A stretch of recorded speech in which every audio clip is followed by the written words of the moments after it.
In this video, we will take a closer look at three main tabs in SprutCAM interface. So first we have Model tab, second is Machining tab, and third is Simulation tab.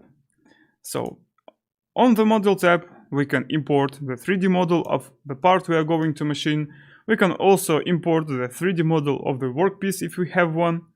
We can also make flat drawings with a special 2D geometry tool which we have.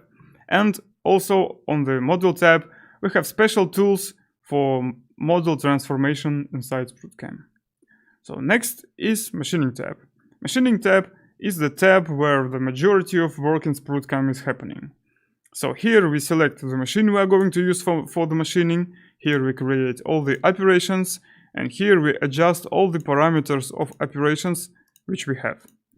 Also here we calculate the toolpaths, and more than that, after toolpath calculation, SprutCAM is instantly showing the machining result. So for example, here's the toolpath of roughing waterline operation, and also here with the semi-transparent mode we can observe the machining result of this operation.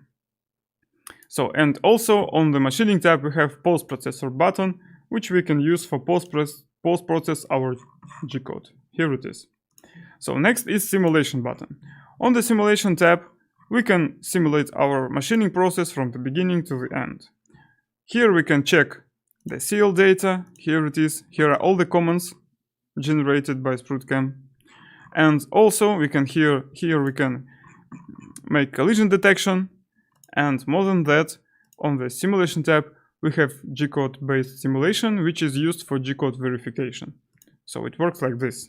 I can push the button, reset the workpiece, and press run. Here's the G-code based simulation in SprutCAM.